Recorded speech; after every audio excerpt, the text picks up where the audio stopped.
Donc, de 14 à 15 ans, t'étais au centre jeunesse. Mhm. Ben, À 16 ans, t'étais ressorti. Ça faisait 1 an que t'étais ressorti et t'avais, comme tu disais, un suivi. Mais 16 ans, la catastrophe. Tu fais une tentative de suicide. Pourquoi? parce que j'étais pas bien. J'étais... Vivre avec un poids comme ça sur les épaules d'une maladie mentale, c'est très, très, très difficile. Puis personne ne va jamais pouvoir comprendre. Comme, j'avais le mal de vivre, j'étais juste pas bien. Puis cette fois-là, tu sais, j'en avais déjà fait des petites tentatives de suicide dans mon adolescence. Ben, avant d'être en centre jeunesse, genre des petites mutilations. Mais rien de gros. Là, par contre, à 16 ans, c'était pas pareil. C'était vraiment un autre game. Un autre game. C'est quoi t'as fait? Donc, je vous raconte mon histoire. Dans le fond, moi, j'allais à l'école secondaire de la Magdeleine. Mhm. Puis, écoute, toute ma vie, on m'a fait prendre des médicaments. Je prends des antidépresseurs depuis que j'ai 11 ans. Je prends des pilules pour le TDAH depuis que j'ai 8 ans. J'ai pris des stabilisateurs d'humeur. J'ai pris beaucoup de médicaments qui me faisaient sentir pas bien. Parce qu'il y a des effets secondaires. Ben, ça m'aidait dans un certain sens. Mais, que- Non, je viens de réaliser, en fait, c'est vrai que c'est depuis que tu as 8 ans que tu prends plein de médicaments. c'est pas rien, là. Wow. Bref, c'est quelque chose. Mais bref, j'ai toujours vécu avec une médication. Mais, veux pas, ça m'aidait dans un certain sens, mais ça a beaucoup d'effets secondaires qui me font sentir pas bien. Puis ma médication de mon TDAH, je les ai toutes essayées. Ils me changeaient ça souvent. Ils me mettaient des grosses doses qui faisaient sentir comme un zombie. Donc, un moment donné, j'étais à la Magdeleine, puis j'étais sur une nouvelle médication. J'étais vraiment pas bien, là. J'étais gelée comme une balle tellement que la dose était forte. Donc, j'avais 16 ans. J'étais...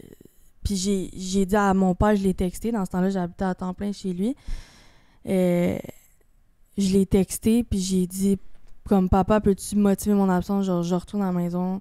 Genre, j'ai expliqué, genre, ça va vraiment pas. Genre, j'étais... La dose était vraiment trop forte, là. Comme, pour vrai, je suis pas un testeur en médicaments, là. Genre, ils m'ont donné beaucoup de médicaments parce qu'on essaie de trouver lequel qui était meilleur pour moi, là. Enfin, en tout cas, c'est... Mais mon père, il était comme, non, tu restes à l'école, je motive pas ton absence, puis tout. Fait que ça a comme explosé. Mais c'est pas à cause de ça, ma tentative, là. Mais je suis retournée chez nous, c'était comme la goutte qui a fait exploser. Déporter le VAD. Mais ça n'a pas rapport. Tu sais, je me sentais incomprise. Je me sentais incomprise de... Comme, je disais à mon père que, tu sais, j'allais pas bien, puis comme... En tout cas... Mais, tu sais, ça a été vraiment... Il y a eu plein de raisons, là. Genre, il y a pas une raison en particulier qui a fait... Je mets Pourquoi tu fin t'es à mes suicidé? jours. Mais, j'étais vraiment... J'ai toujours eu le mal de vivre depuis que je suis jeune. Aujourd'hui, je te rassure, je vais très bien. Mais, j'ai toujours... C'est ça, été malheureuse. Avec ma famille, c'était difficile. Avec mes amis, c'était difficile. Avec moi-même, c'était difficile. Mes émotions, c'était difficile. Tout était difficile. À l'école, c'était difficile. Il y a mon frère qui est là, qui est bon dans tout, qui est bon à l'école, qui est bon en sport, qui a des amis, qui va bien, qui s'entend bien avec mes parents. Mon frère, c'est genre le petit gars parfait, le fils parfait. Puis que moi, en vieillissant, on réalise qu'il n'est pas tant parfait. Mais... Puis que moi, j'ai toujours été le mouton noir de la famille, tu sais. Puis ma mère aussi, elle a une famille reconstituée. Fait que j'ai 2 demi-frères. Puis c'était difficile aussi de ce niveau-là, avec le beau-père. Donc, tu sais, plein d'affaires. J'étais juste...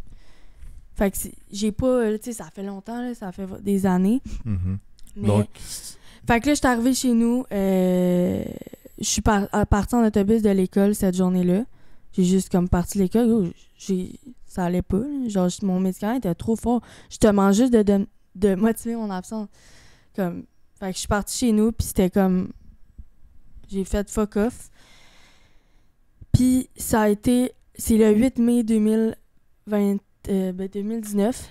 Puis à chaque fin de mai, c'est difficile pour moi. Le 8 mai vient de passer, en plus. Mais dans le fond, je suis arrivée chez nous. Moi, comme je prenais beaucoup de médications, j'avais plein de médicaments à ma disposition. Mon père fait, je sais pas, il a des problèmes de cœur. Il prend des médicaments pour faire ralentir le cœur. En tout cas, je me suis fait un gros cocktail. Genre, j'ai un gros cocktail de médicaments. Un événement assez intense, mais ça me fait plaisir d'en parler. Je pense que, je sais pas, moi, ça me fait plaisir d'en parler. Puis c'est pas tout le monde qui sait cette histoire-là. Fait que c'est ça. Mais bref, j'ai pris un plat, je me suis fait un cocktail de médicaments. Il y avait au moins 150 pilules. Là. Comme, c'était pas 20 pilules. Là. C'est ça, je te dis. C'est comme, il y a des petites tentatives de sucre, il y a des petites mutilations, puis des petites... il y avait au moins 150 pilules.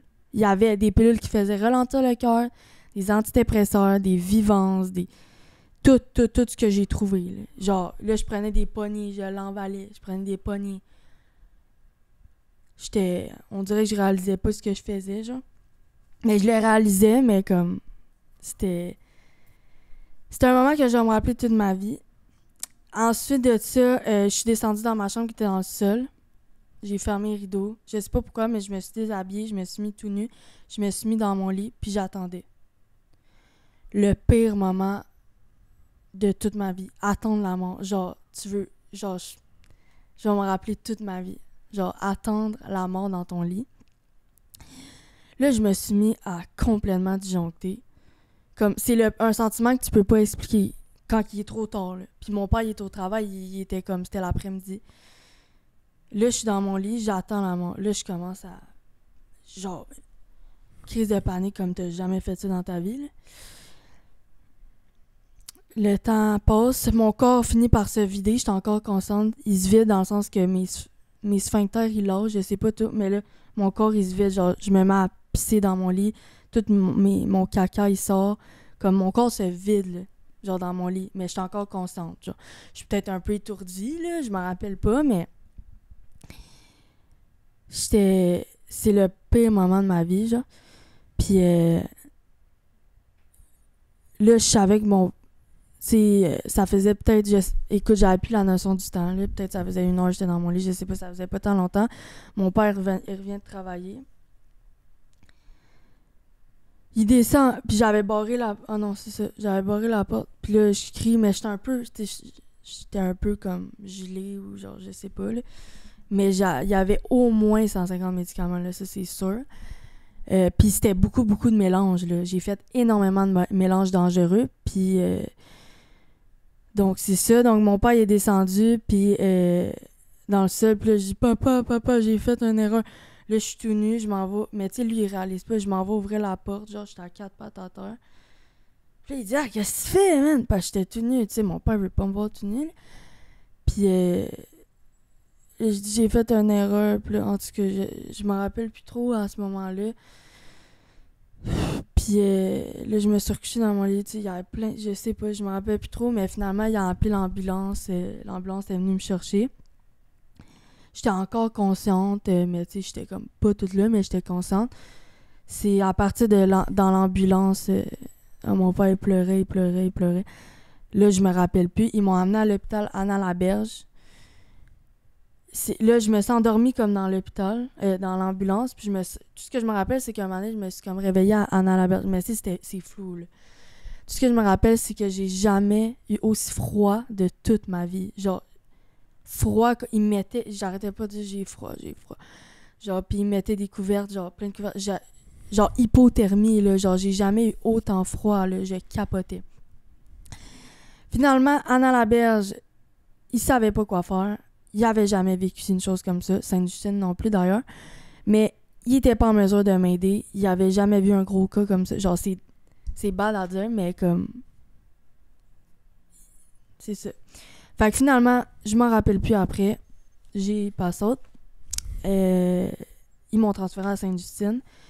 Sainte-Justine n'avait jamais eu de cas comme ça non plus, mais ils sont un petit peu plus réputés. Sainte-Justine, c'est spécialisé pour les enfants. Ben, moi, j'avais 16 ans, là, mais c'est ça. C'est ça. Dans le fond, pour faire un résumé. Ça fait combien de temps, là? Ah, tu peux Ok, dire, non, tu peux continuer, il n'y a pas de limite. Il n'y a Ok. pas de limite. Mais dans le fond, T'étais à Sainte-Justine. j'ai resté 5 jours dans le coma. Donc, 5 jours, j'étais dans le coma. Puis il essayait. Tu sais, il disait, toute ma famille est venue. Là, j'ai de la famille en Ontario, au Lac-Saint-Jean. Ma famille vient pas tant d'ici. Puis ils sont tous descendus. Puis il y avait 10 médecins autour de moi tout le temps. Là. Comme moi, je sais qu'est-ce qu'on m'a raconté parce que j'ai été 5 jours dans le coma. Puis les médecins, ils sont allés voir mes parents. Puis ils disaient, tu sais, je pense pas qu'elle va s'en sortir. Là. Comme on va faire notre possible, mais comme pour vrai, je pense pas qu'elle va s'en sortir. Là. Genre, j'ai fait des mélanges qu'ils avaient jamais. Ils ont dû appeler dans. Ils capotaient, là. Genre, ils savaient pas quoi faire parce qu'ils avaient jamais. Tu sais, Sainte-Justine, ils en ont eu des cas, là. Mais genre, je dis pas ça pour comme. Même les cas comme le mien, ils en avaient pas eu. Puis c'est surtout les mélanges que j'ai faits puis que j'avais pris énormément de médicaments. Donc, c'est ça. Fait que j'ai été 5 jours dans le coma. Finalement, ils m'ont donné du fentanyl, du charbon, de la morphine.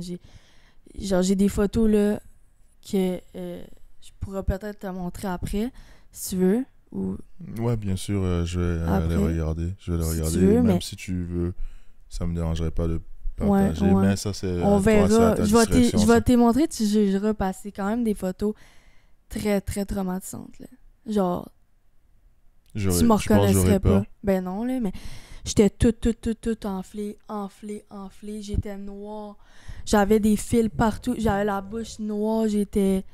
Ben, j'avais du charbon. Ils m'ont mis du charbon. J'ai eu du fentanyl, de la morphine, tout ce que tu peux pas imaginer. J'ai été intubée pendant 5 jours. Je vomissais à l'intérieur de moi. C'était... Mais tu sais, moi, j'étais inconsciente. Fait que bref, tout ça pour dire que j'ai été dans le coma pendant 5 jours. Ce qui est quand même énorme.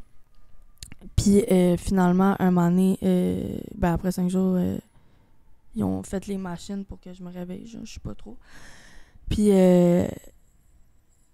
je me suis réveillée, mais je m'en rappelle plus. Là. Tu sais pas c'est quoi qui s'est passé. sais, moi, ça a l'air que il me donnait de l'eau à l'éponge, là, comme j'étais légume. J'étais un légume. J'ai dû réapprendre à marcher. J'ai été longtemps en chaise roulante. Je pouvais plus marcher. J'étais pas capable d'aller aux toilettes seule. Puis j'étais pas capable de manger. Chaque fois que je mangeais, je le revomissais. J'étais légume. Puis dans ma face, j'étais maganée. Là. J'étais très maganée. Fait que tout ça pour dire que j'ai frôlé la mort. Et quand c'est au sens du terme, c'est pas... J'ai vraiment frôlé la mort. Fait que là, j'étais aux soins intensifs pendant un bout. Après, c'était l'enfer. Puis j'avais pas juste mal... Genre, tu peux même pas savoir ce que j'ai vécu, là, pour vrai. C'est après mon transfert en pédiatrie, je pense. Puis à la fin, j'ai été en psychiatrie. Fait que j'ai été 1 mois en tout à l'hôpital. Fait que j'ai manqué 1 mois d'école.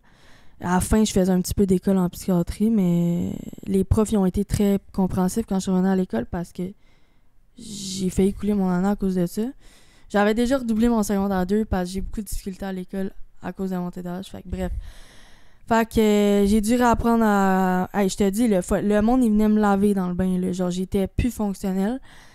Donc, dans le fond, t'as dû réapprendre à revivre. Puis là, j'étais en train de devenir folle en psychiatrie. Moi, là, genre, je venais de me réveiller du coma, là. Puis genre, 4 jours après, j'étais comme, OK, j'ai compris, je le referai plus, je vais retourner à la maison, là. Là, je parlais au médecin, j'étais comme, il faut que je le retrouve à la maison, faut que je retourne à la maison. Je sais pas, j'étais en train de disjoncter, j'étais comme, OK, faut que je sorte d'ici, genre.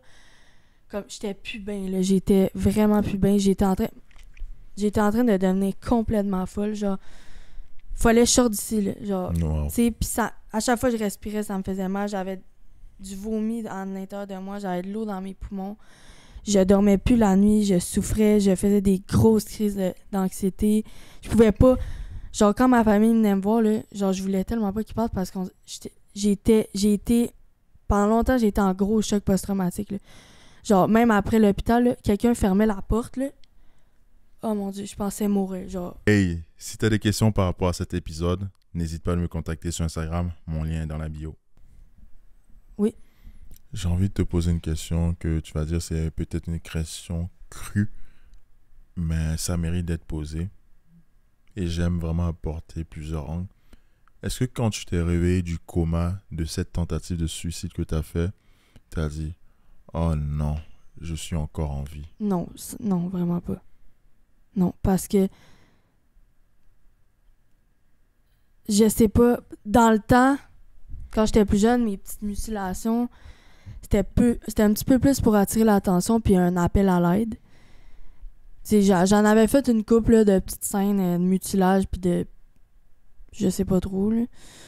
Mais c'était pas tant sérieux, c'était plus pour attirer l'attention, mais là ça a été vraiment genre je mets fin à mes jours aujourd'hui là.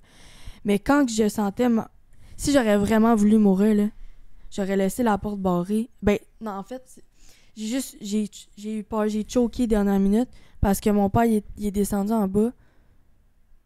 Puis j'ai tout sur dit papa, j'ai fait aide-moi genre. Comme j'ai fait de la conne genre. La porte était barrée, j'aurais juste pu rien dire puis me laisser mourir puis genre le sentiment d'attendre la mort, c'est le pire sentiment que t'auras genre c'est inexplicable, genre c'est juste c'est divagant là, genre vraiment. Puis fait que c'est ça, fait que dans le fond j'étais à l'hôpital, là je voyais un médecin, genre clairement que j'étais pas prête à sortir, mais à ce moment-là, moi je pensais que j'étais prête, j'étais comme OK, je m'excuse là, j'ai compris là, je m'excuse, je le referai plus, mais je pense que je réalisais pas. À ce moment-là, j'étais encore ben j'étais vraiment comme ça. Je te dis, là, j'avais l'air full. Là. Genre, j'étais comme, OK, faut que je sorte d'ici. Genre, c'est bon, j'ai compris. Genre, fallait que je sorte d'ici, là. J'étais comme, c'est bon, là. Mais je réalisais vraiment pas l'impact de... Il a dit, t'as été 5 jours dans le coma, t'as frôlé la mort. Les histoires qu'on me racontait après, les photos qu'on m'a montées, je pense que je réalisais pas à ce moment-là que non, j'étais pas prête à sortir, pas en tout. Hey, si le message qu'on partage aujourd'hui est quelque chose qui te touche particulièrement, ça me fait chaud au cœur. J'apprécierais aussi que tu partages ça à quelqu'un que tu penses que ça va toucher.